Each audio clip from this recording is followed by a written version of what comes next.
आशा करते हैं कि आप लोग अच्छे होंगे और आप लोगों की Allahabad high court group D परीक्षा की तैयारी बेहतर चल रही होगी। वीडियो शुरू करने से पहले अगर आप लोगों ने अभी तक इस वीडियो को लाइक नहीं किया है तो प्लीज़ वीडियो को लाइक कीजिएगा और अपने तमाम दोस्तों में इस वीडियो को ज़्यादा से ज़्यादा शेयर कीजिएगा। तो पहला क्वेश्चन देखेगा, पहला क्वेश्चन हमारा रहेगा, इसकी पीडीएफ आप हमारे व्हाट्सएप ग्रुप से डाउनलोड कर सकते हैं। व्हाट्सएप ग्रुप का लिंक मैंने इस वीडियो के डिस्क्रिप्शन में दे दिया है। शाहजहां का जो प्रसिद्ध तख्ते ताउस था 1739 ईस्वी में कौन ले गया था? अफगान आक्रामक अहमद शाह अब्दाली, फारसी आक्रामक नादिर शाह, मंगोल आक्रामक Changez Khan, British East India company.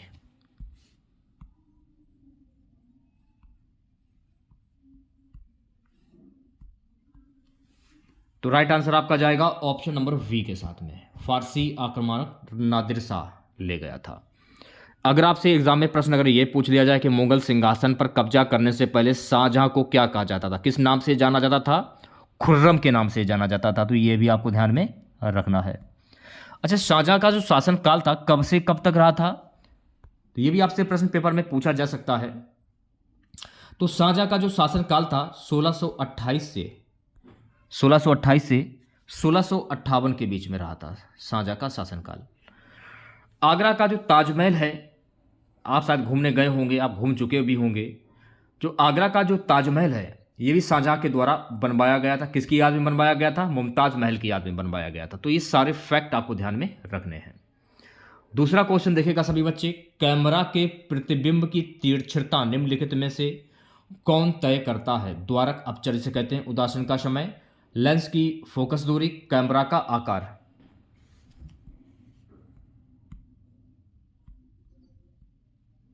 द्वारक aperture इसको कहते हैं। तो राइट आंसर आपका जाएगा ऑप्शन नंबर ए के साथ में। प्यारे बच्चों, अगला क्वेश्चन देखेगा, स्टेनलेस स्टील किसकी मिश्र धातु है? क्रोमियम और कार्बन, क्रोमियम कार्बन और आयरन, क्रोमियम और आयरन, कार्बन और आयरन। स्टेनलेस स्टील किसकी मिश्र धातु है?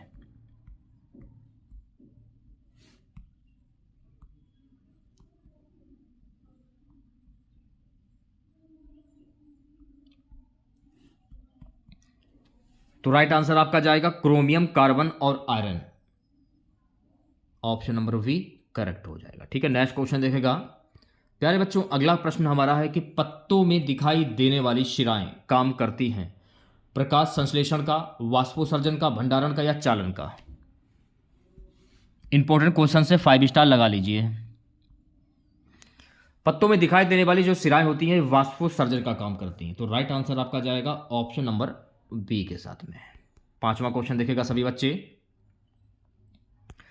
निम्नलिखित में से बौद्ध साहित्य की पहचान कीजिए। त्रिपिटक, उपनिषद, अंग, आरक। आंसर हो जाएगा त्रिपिटक और राइट आंसर आपका जाएगा ऑप्शन नंबर ए के साथ में। अगर मैं बौद्ध धर्म की बात करूं तो बौद्ध धर्म की स्थापना किसके द्वारा की गई थी? बौद्ध धर्म की स्थापना सिद्धार्थ के द्वारा की गई थी। तो ये आपको ध्यान रखना है। अच्छा, बौद्ध धर्म की जो पुस्तक है, पवित्र पुस्तकों में से उस पुस्तक का नाम क्या है? त्रिपिटक। ये भी आपको ध्यान रखना है क्योंकि जो त्रिपिटक है ये एक पुस्तक का नाम है। ठीक है, तो ये भी आपको ध्यान रखना है। ठीक है, नेक्स्ट क्वेश्चन देखिएगा सभी बच्चे। प्यारे बच्चों, अगला प्रश्न हमारा है, पक्षियों को उड़ने से रोकने की प्रक्रिया क्या कहलाती है? Brailing, debeaking, dubbing, picking. पक्षियों को उड़ने से रोकने की प्रक्रिया क्या कहलाती है? पक्षियों को उड़ने से रोकने की प्रक्रिया ब्रेलिंग कहलाती है। तो इस प्रश्न का जो राइट आंसर जाएगा ऑप्शन नंबर ए के साथ में। विक्रम साराभाई अंतरिक्ष केंद्र कहां पर स्थित है? श्रीहरिकोटा में, त्रिवेंद्रम में, ट्रॉम्बे में, बेंगलुरु में। विक्रम साराभाई अंतरिक्ष केंद्र कहां पर स्थित है? तो ये त्रिवेंद्रम में स्थित है। तो इस प्रश्न का जो राइट आंसर हो जाएगा ऑप्शन नंबर वी करेक्ट हो जाएगा। अगला प्रश्न देखेगा, सेकंड के लोलक की काल अवधि है 1 second, 2 second, 0.5 second, 1.5 second. Second के लोलक की काल अवधि कितनी होती है? तो मेरे प्यारे साथियों, सेकंड के लोलक की जो काल अवधि होती है वो होती है 2 सेकंड की। तो इस प्रश्न का जो राइट आंसर जाएगा ऑप्शन नंबर वी के साथ में। अगला क्वेश्चन देखेगा। अगला प्रश्न है, ठंडे देशों में शीतकाल में झीलें जम जाती हैं, नीचे पानी छोड़कर। 0 डिग्री सेल्सियस पर, 0 डिग्री F पर, 4 डिग्री सेल्सियस पर, 4 डिग्री F पर। ठंडे देशों में शीतकाल में झीलें जम जाती हैं नीचे छोड़कर 4 डिग्री सेल्सियस F पर, सॉरी 4 डिग्री सेल्सियस पर। तो ऑप्शन नंबर सी जो है करेक्ट हो जाएगा। अगला क्वेश्चन देखिएगा सभी बच्चे। अमीर कोही कृषि विभाग नामक एक नया विभाग किस सुल्तान के द्वारा शुरू किया गया था? अलाउद्दीन खिलजी, फिरोज तुगलक, मोहम्मद बिन तुगलक, सिकंदर लोदी। अमीर कोही कृषि विभाग नामक एक नया विभाग जो है ना, ये शुरू किया गया था मोहम्मद बिन तुगलक के द्वारा। तो राइट आंसर आपका जाएगा ऑप्शन नंबर सी के साथ में। प्यारे बच्चों, अगला प्रश्न हमारा है कि मौर्य काल में शिक्षा का सर्वाधिक प्रसिद्ध केंद्र था वैशाली, नालंदा, तक्षशिला, उज्जैन। मौर्य काल में शिक्षा का जो सर्वाधिक केंद्र था वो था तक्षशिला। तो राइट आंसर आपका जाएगा ऑप्शन नंबर सी के साथ में। नालंदा विश्वविद्यालय को ध्वस्त करने वाला शासक कौन था? बख्तियार खिलजी। ये आपको ध्यान रखना है, ठीक। जब भी अगर भारत में पुराने विश्वविद्यालय की अगर बात आती है तो भारत में सबसे जो पुराना विश्वविद्यालय है वो है तक्षशिला विश्वविद्यालय। और तक्षशिला विश्वविद्यालय की स्थापना किसके द्वारा की गई थी? भरत के द्वारा की गई थी। तो ये जो फैक्ट मैंने आपको बताए हैं, इन फैक्ट को आप अच्छे से ध्यान में रखिएगा। अगला प्रश्न देखिएगा सभी बच्चे। 12वां प्रश्न हमारा है, नंद वंश के पश्चात मगध पर किस राजवंश ने शासन किया? मौर्य, शुंग, गुप्त, कुषाण। नंद वंश के पश्चात मगध पर किस राजवंश ने शासन किया था? मौर्य वंश ने शासन किया था, मौर्य वंश। तो राइट आंसर आपका जाएगा ऑप्शन नंबर ए के साथ में। अगर ये आपसे पूछ लिया जाए कि मौर्य वंश के संस्थापक कौन थे, तो मौर्य वंश के संस्थापक थे चंद्रगुप्त मौर्य। मौर्य वंश के जो आखिरी जो वंशज थे वो कौन थे? तो मौर्य वंश के लास्ट जो वंशज थे, आखिरी वंशज जो थे, अंतिम जो शासक था मौर्य वंश का, वो था बृहदर्थ मौर्य। तो ये भी आपको ध्यान में रखना है। अच्छा, अगर आपसे ये पूछ लिया जाए कि शुंग वंश का संस्थापक कौन था? पुष्यमित्र शुंग। गुप्त वंश का संस्थापक कौन था? तो गुप्त वंश का संस्थापक श्रीगुप्त था। तो ये सारे फैक्ट आपको ध्यान में रखने हैं, ठीक है। नेक्स्ट क्वेश्चन देखेगा प्यारे बच्चों। अगला प्रश्न हमारा है, कलिंग विजय के उपरांत अशोक महान ने निम्नलिखित में किस धर्म को अंगीकार कर लिया था? जुडिम, बौद्ध, हिंदू या जैन। तो राइट आंसर आपका जाएगा ऑप्शन नंबर वी की तरफ, बौद्ध धर्म को अपना लिया था। अच्छा, अशोक ने कलिंग पर आक्रमण कब किया था? तो अशोक ने कलिंग पर आक्रमण 261 ईसा पूर्व में किया था। ये आपको ध्यान रखना है। अशोक के शिलालेखों की जो खोज है वो किसके द्वारा की गई थी? तो अशोक के शिलालेखों की जो खोज है वो जेम्स प्रिसेप के द्वारा की गई थी। तो ये फैक्ट आपको ध्यान में रखने। नेक्स्ट क्वेश्चन देखिएगा। मुगल काल की राजकीय भाषा थी उर्दू, फारसी, तुर्की, अरबी। तो मेरे प्यारे बच्चों, मुगल काल की जो राजकीय भाषा थी वो थी फारसी। तो राइट आंसर आपका जाएगा ऑप्शन नंबर वी के साथ में, फारसी। मुगल काल की स्थापना किसने की थी? बाबर के द्वारा की गई थी। ये आपको ध्यान रखना है। मुगल काल का अंतिम शासक कौन था? बहादुर शाह जफर। ये भी आपको ध्यान में रखना है। चलिए बढ़ते हैं नेक्स्ट क्वेश्चंस की ओर। अगला क्वेश्चन देखेगा, खरोष्टी लिपि लिखी जाती है बाईं से दाईं ओर, दाईं से बाईं ओर, दोनों ओर, इनमें से कोई नहीं। खरोष्टी लिपि लिखी जाती है, सो गाइस खरोष्टी लिपि जो है ना दाईं से बाईं ओर लिखी जाती है। तो इस प्रश्न का जो राइट आंसर हो जाएगा ऑप्शन नंबर बी। अगला प्रश्न आपकी स्क्रीन पर, मंदिरों की उत्तरी शैली किस नाम से जानी जाती है? द्रविड़, नागर, वेसर, इनमें से कोई नहीं। मंदिरों की उत्तरी शैली किस नाम से जानी जाती है? सो गाइस मंदिरों की जो उत्तरी शैली जो है ना नागर शैली के नाम से जानी जाती है। तो राइट आंसर आपका जाएगा ऑप्शन नंबर वी की ओर। कुतुब मीनार का निर्माण का जो प्रारंभ है ये किसके द्वारा करवाया गया था? कुतुबुद्दीन ऐबक, इल्तुतमिश, फिरोज शाह तुगलक, सिकंदर लोदी। सो गाइस कुतुब मीनार का जो निर्माण है ना ये कुतुबुद्दीन ऐबक के द्वारा प्रारंभ करवाया गया था। तो इस प्रश्न का जो राइट आंसर हो जाएगा ऑप्शन नंबर ए। ये तो आपको पता चलेगा कि कुतुब मीनार का निर्माण कुतुबुद्दीन ऐबक ने करवाया था। अच्छा, कब करवाया था ये भी आपसे पूछा जा सकता है। 1200 ईस्वी में करवाया था। और इसका जो निर्माण है, इसकी जो 5वीं जो मंजिल है ये किसके द्वारा बनवाई गई थी? इसकी 3 मंजिलें देखिए, इसका जो उत्तराधिकारी हुआ इल्तुतमिश, उत्तराधिकारी अल्तमस। अल्तमस ने इसकी जो 3 मंजिलें हैं वो बनवाई थी, और इसका जो पूरा निर्माण जो है, इसकी जो 5वीं जो मंजिल है, वर्ष 1368 में फिरोज शाह तुगलक के द्वारा बनवाई गई थी। तो ये भी आपको ध्यान में रखना है। सो गाइस नेक्स्ट क्वेश्चन देखेगा।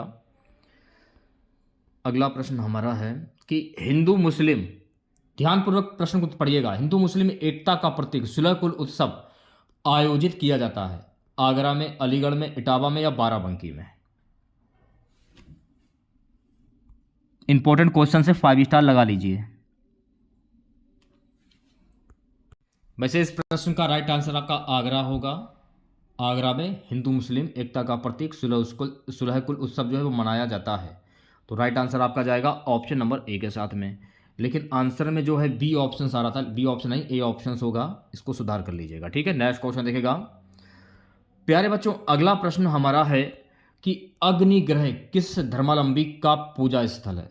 बौद्ध धर्म, जैन धर्म, पारसी धर्म, यहूदी धर्म? अग्निग्रह किस धर्मावलंबी का पूजा स्थल है? सो गाइस अग्निग्रह जो है ना, ये पारसी धर्म का पूजा स्थल है। तो इस प्रश्न का जो राइट आंसर जाएगा ऑप्शन नंबर सी के साथ में। चलिए बढ़ते हैं नेक्स्ट क्वेश्चन की और अगला क्वेश्चन देखेगा। अगला प्रश्न हमारा है गाइस कि मूर्ति कला की गांधार स्कूल शैली निम्न शैलियों में से किसका सम्मिश्रण है था? भारतीय एवं ग्रीक शैलियों का, भारतीय एवं पर्शियन शैलियों का, मूल रूप से शुद्ध भारतीय, भारतीय एवं दक्षिण पूर्व एशियाई शैली का? मूर्ति कला की गांधार शैली स्कूल शैली निम्न शैलियों में से किसका सम्मिश्रण था? भारतीय एवं ग्रीक शैलियों का। तो राइट आंसर आपका जाएगा ऑप्शन नंबर ए के साथ में। ठीक है, अगला प्रश्न देखेगा। भारत में करेंसी नोट जारी करता है वित्त मंत्रालय, वित्त सचिव, भारतीय स्टेट बैंक, भारतीय रिजर्व बैंक? तो भारत में करेंसी जो नोट है ना, भारतीय रिजर्व बैंक जारी करता है। तो राइट आंसर आपका जाएगा ऑप्शन नंबर डी के साथ में। भारतीय रिजर्व बैंक की स्थापना कब हुई थी? तो भारतीय रिजर्व बैंक की स्थापना 1 अप्रैल 1935 को हुई थी। भारतीय रिजर्व बैंक का राष्ट्रीयकरण कब हुआ था? तो भारतीय रिजर्व बैंक का राष्ट्रीयकरण 1 जनवरी 1949 को हुआ था। अब यहाँ पर देखिए, एक बात आपको ध्यान में और रखनी है कि 1 रुपये को छोड़कर जो सभी नोट जो है वो आरबीआई जारी करता है, और नोटों पर आरबीआई गवर्नर के हस्ताक्षर जो है ना अंग्रेजी और हिंदी में होते हैं, और 1 रुपये को छोड़कर सभी नोटों पर आरबीआई गवर्नर के हस्ताक्षर होते हैं। और 1 रुपये पर किसके हस्ताक्षर होते हैं? तो 1 रुपये पर वित्त सचिव के हस्ताक्षर होते हैं। अगर आपसे ये पूछ लिया जाए कि भारतीय रिजर्व बैंक के प्रथम गवर्नर कौन थे, तो भारतीय रिजर्व बैंक के प्रथम गवर्नर थे सर ओसबोर्न स्मिथ। अच्छा, भारतीय रिजर्व बैंक के प्रथम भारतीय गवर्नर कौन थे? सीडी देशमुख। ये भी आपको ध्यान में रखना है। आरबीआई के वर्तमान गवर्नर कौन है? तो आरबीआई के वर्तमान गवर्नर हैं शक्तिकांता दास, और ये आरबीआई के 25वें गवर्नर हैं शक्तिकांता दास। आरबीआई का मुख्यालय कहाँ पर स्थित है? तो आरबीआई का मुख्यालय मुंबई में स्थित है। तो ये सारे फैक्ट आपको ध्यान में रखने हैं। ठीक है, नेक्स्ट क्वेश्चन देखेगा। प्यारे बच्चों, अगला प्रश्न देखेगा। अगला प्रश्न क्या है? इसरो किसका संक्षिप्त रूप है? Indian Scientific Research Organisation, Indian Space Research Organisation, International Space Research Organisation, International Scientific Research Organisation? ISRO किसका संक्षिप्त रूप है? तो प्यारे बच्चों, इसरो जो है ना इंडियन स्पेस रिसर्च ऑर्गेनाइजेशन, इसका संक्षिप्त रूप है। तो राइट आंसर आपका जाएगा ऑप्शन नंबर वी के साथ में। ठीक है, नेक्स्ट क्वेश्चन देखेगा। सो गाइस अगला प्रश्न हमारा है, ध्यानपूर्वक देखिएगा वीडियो को आप लोग। मनुष्य किसके द्वारा जीव मंडल में पारिस्थितिक संतुलन बनाए रख सकता है? मनुष्य किसके द्वारा जीव मंडल में पारिस्थितिक संतुलन बनाए रख सकता है? जीवों की सापेक्ष संख्या के सूक्ष्म संतुलन समझना। तो राइट आंसर आपका जाएगा ऑप्शन नंबर डी के साथ में। ठीक है, नेक्स्ट क्वेश्चन देखेगा प्यारे बच्चों। धूम कोहरा किसके संयोजन से बनता है? वायु और जल वाष्प, जल और धुआं, अग्नि और जल, धुआं और कोहरा? धूम कोहरा किसके संयोजन से बनता है? तो धूम कोहरा जो है ना गाइस, ये धुआं और कोहरे से बनता है। तो राइट आंसर आपका जाएगा ऑप्शन नंबर डी के साथ में। चलिए बढ़ते हैं नेक्स्ट क्वेश्चन की और अगला क्वेश्चन देखेगा सभी बच्चे। टीका वैक्सीनेशन का आविष्कार किसने किया था? James Simpson, Edward Jenner, Alexander Fleming, Christian Barnard? टीका वैक्सीनेशन का आविष्कार किसने किया था? तो टीका वैक्सीनेशन का जो आविष्कार जो है ना एडवर्ड जेनर के द्वारा किया गया था। तो राइट आंसर आपका जाएगा ऑप्शन नंबर वी के साथ में। अगला प्रश्न, कांच के निर्माण के लिए प्रयुक्त कच्ची सामग्रियां हैं बालू, सोडा, चूना, पत्थर। बालू, चारकोल, सोडा, चूना, पत्थर, चारकोल, सल्फर, बालू, सल्फर, सोडा। कांच के निर्माण के लिए प्रयुक्त कच्ची सामग्रियां कौन सी हैं? बालू, सल्फर, सोडा। तो राइट आंसर जाएगा ऑप्शन नंबर डी के साथ में। जो भी मैं आपको क्वेश्चंस करा रहा हूँ सारे के क्वेश्चन मतलब इंपॉर्टेंट है, सिलेक्टेड क्वेश्चंस हैं जो कि आपके एग्जाम में बार बार पूछे। हमारे भारतीय संविधान में कितने मूल कर्तव्य हैं? 12, 8, 11 या 9? हमारे भारतीय संविधान में कितने मूल कर्तव्य हैं? तो प्यारे बच्चों, हमारे संविधान में कुल 11 मूल कर्तव्य हैं। तो राइट आंसर आपका जाएगा ऑप्शन नंबर सी के साथ में। अगला क्वेश्चन देखिएगा। सो गाइस, अगला प्रश्न है, लोहे की रेलों के टूटे हुए टुकड़ों और मशीन के भागों की वेल्डिंग में निम्नलिखित में से किसका प्रयोग किया जाता है? Aluminium sulphate, solder, aluminium powder, इनमें से कोई नहीं। किसका प्रयोग किया जाता है? तो मेरे प्यारे साथियों, सोल्डर का प्रयोग किया जाता है। तो इस प्रश्न का जो राइट आंसर जाएगा ऑप्शन नंबर वी के साथ में। ठीक है, चलिए बढ़ते हैं नेक्स्ट क्वेश्चन की और अगला क्वेश्चन देखेगा। सो गाइस, अगला प्रश्न हमारा है कि वायुमंडल में जल वाष्प की मात्रा मापी जाती है आर्द्रता के रूप में, बिंदुकों के रूप में, धूम कोरा के रूप में, ये सभी। वायुमंडल में जल वाष्प की मात्रा मापी जाती है आर्द्रता के रूप में। तो राइट आंसर आपका जाएगा ऑप्शन नंबर ए के साथ में। प्यारे बच्चों, अगला प्रश्न, बायोगैस बनाने के लिए सामान्यतः प्रयुक्त द्रव्य है पशुओं का अपशिष्ट, शस्य अवशेष, जलीय पादप, वन अवशेष। बायोगैस बनाने के लिए सामान्यतः प्रयुक्त द्रव्य कौन सा होता है?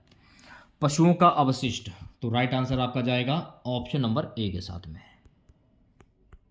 अगला क्वेश्चन देखिएगा। सो गाइस, अगला प्रश्न हमारा है 31वां, हमारे संविधान की प्रस्तावना में कोई उल्लेख नहीं है न्याय का, भ्रातृत्व का, प्रतिष्ठा की समानता का, वयस्क मताधिकार का। हमारे संविधान की प्रस्तावना में कोई उल्लेख नहीं है वयस्क मताधिकार का। तो राइट आंसर आपका जाएगा ऑप्शन नंबर डी के साथ में।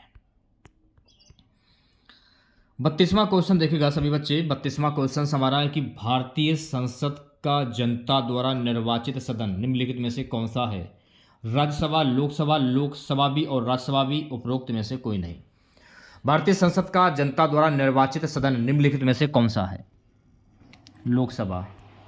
तो राइट आंसर आपका जाएगा ऑप्शन नंबर वी के साथ में। ठीक है, चलिए बढ़ते हैं नेक्स्ट क्वेश्चन की और अगला क्वेश्चन देखिएगा।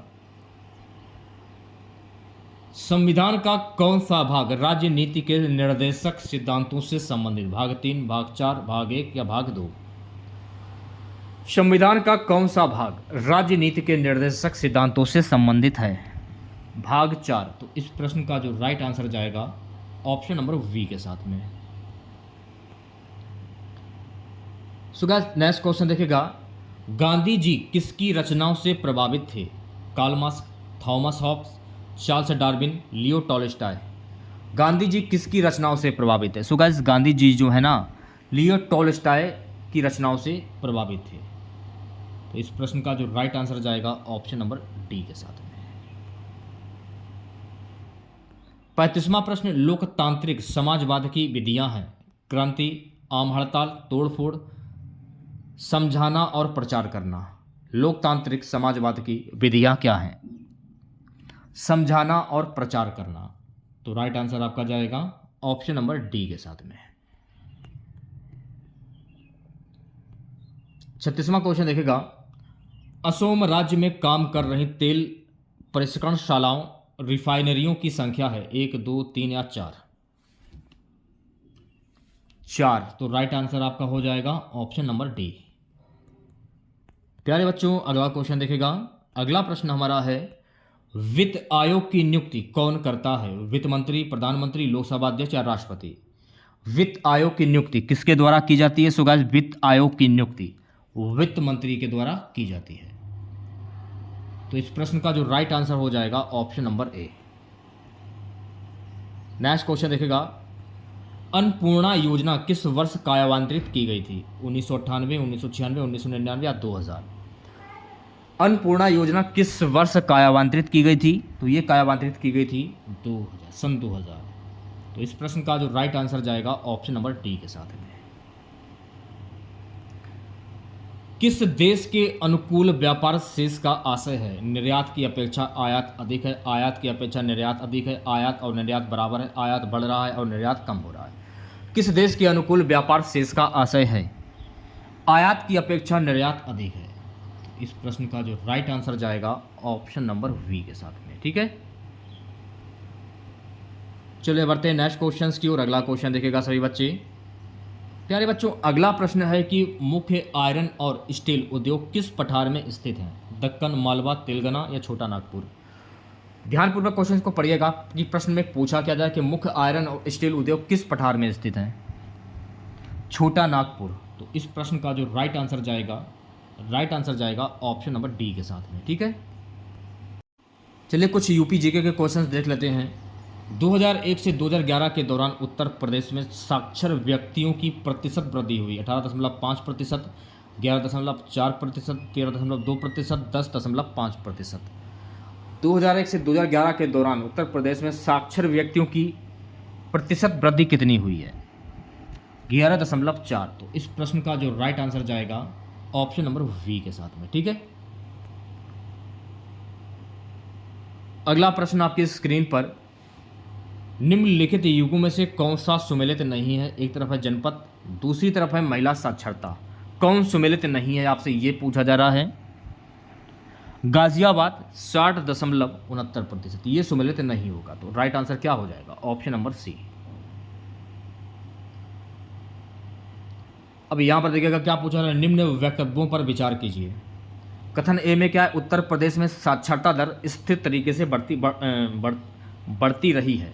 कारण आर, महिलाओं में साक्षरता दर की वृद्धि पुरुषों में वृद्धि दर के अनुरूप समगति नहीं रही है। नीचे देखिए कूट से सही उत्तर का चयन कीजिए। तो अगर मैं राइट आंसर की अगर मैं बात करता हूं तो ए और आर दोनों सही हैं, परंतु आर ए की सही व्याख्या नहीं है। तो राइट आंसर क्या हो जाएगा? Option number B. उसी प्रकार से अगला क्वेश्चन देखिएगा सभी बच्चे कि जनगणना 2011 के अंतरिम आंकड़ों पर आधारित उत्तर प्रदेश से संबंधित निम्न कथनों पर विचार कीजिए। था नीचे देखिए कूट से सही उत्तर चुनिए। राइट आंसर आपका जाएगा सी ऑप्शंस के साथ में। किसके साथ में? सी ऑप्शंस के साथ में, यानी कि दूसरा, देश की जनसंख्या में इसका 16.5% का योगदान है। चौथे में क्या? इसकी साक्षरता दर राष्ट्रीय औसत से कम है। तो राइट आंसर आपका जाएगा ऑप्शन नंबर सी के साथ में। ठीक है, नेक्स्ट क्वेश्चन देखेगा। सो गाइस, अगला प्रश्न हमारा है, ध्यानपूर्वक देखेगा वीडियो को, आप लोग बीच से छोड़कर मत जाइएगा। अगला प्रश्न क्या है कि उत्तर प्रदेश के संबंध में जनगणना 2011 पर आधारित निम्नलिखित कथनों पर विचार कीजिए। सही उत्तर का चयन नीचे देखिए कोड से कीजिए। राइट आंसर जाएगा ऑप्शन नंबर डी के साथ में। पहला, अनुसूचित जाति की जनसंख्या 20.7% है, नगरीय जनसंख्या 22.3% है। तो राइट आंसर हो जाएगा ऑप्शन नंबर डी। चलिए बढ़ते हैं नेक्स्ट क्वेश्चन की और अगला क्वेश्चन देखेगा सभी बच्चे। जनसंख्या 2011 के अनुसार उत्तर प्रदेश के निम्नलिखित 10 लाख नगरों का सही क्रम क्या है? कानपुर, लखनऊ, वाराणसी तथा आगरा। बी है कानपुर, लखनऊ, आगरा तथा वाराणसी। सी है लखनऊ, कानपुर, आगरा तथा वाराणसी। डी है लखनऊ, कानपुर, वाराणसी तथा आगरा। लखनऊ, कानपुर, आगरा तथा वाराणसी। तो इस प्रश्न का जो राइट आंसर जाएगा ऑप्शन नंबर सी के साथ में। ठीक है, नेक्स्ट क्वेश्चन देखिएगा प्यारे बच्चों। अगला प्रश्न हमारा है, उत्तर प्रदेश में न्यूनतम क्षेत्रफल वाला जनपद है? संत कबीर नगर, गौतम बुद्ध नगर, अंबेडकर नगर, हापुड़। उत्तर प्रदेश में न्यूनतम क्षेत्रफल वाला जिला कौन सा है? न्यूनतम क्षेत्रफल वाला जो जिला है गाइस वो है हापुड़। तो राइट आंसर की अगर मैं बात करूं तो प्यारे बच्चों राइट आंसर आपका जाएगा ऑप्शन नंबर डी के साथ में। ठीक है, नेक्स्ट क्वेश्चन देखेगा। सो गाइस, अगला प्रश्न देखेगा, उत्तर प्रदेश के निम्नलिखित जिलों में से किसका क्षेत्रफल सर्वाधिक है? लखीमपुर खीरी, सोनभद्र, सीतापुर, हरदोई। उत्तर प्रदेश के निम्नलिखित जिलों में से किसका क्षेत्रफल सर्वाधिक है? लखीमपुर खीरी का। तो इस प्रश्न का जो राइट आंसर जाएगा ऑप्शन नंबर ए के साथ में। अगला प्रश्न देखेगा सभी बच्चे, उत्तर प्रदेश में सर्वाधिक साक्षरता प्रतिशत वाला जनपद कौन सा है? गौतम बुद्ध नगर, इलाहाबाद, कानपुर नगर या वाराणसी। गौतम बुद्ध नगर। आंसर की अगर मैं बात करूं, आंसर आपका जाएगा ऑप्शन नंबर ए के साथ में। लास्ट क्वेश्चन रहेगा आज की क्लास का। जनगणना 2000 के अंतिम आंकड़ों के अनुसार उत्तर प्रदेश में उच्चतम साक्षरता दर वाला जनपद कौन सा है? गौतम बुद्ध नगर, गाजियाबाद, कानपुर नगर, वाराणसी। जनगणना 2011 के अंतिम आंकड़ों के अनुसार उत्तर प्रदेश में उच्चतम साक्षरता वाला जनपद है गौतम बुद्ध नगर। तो राइट आंसर आपका जाएगा ऑप्शन नंबर ए के साथ में।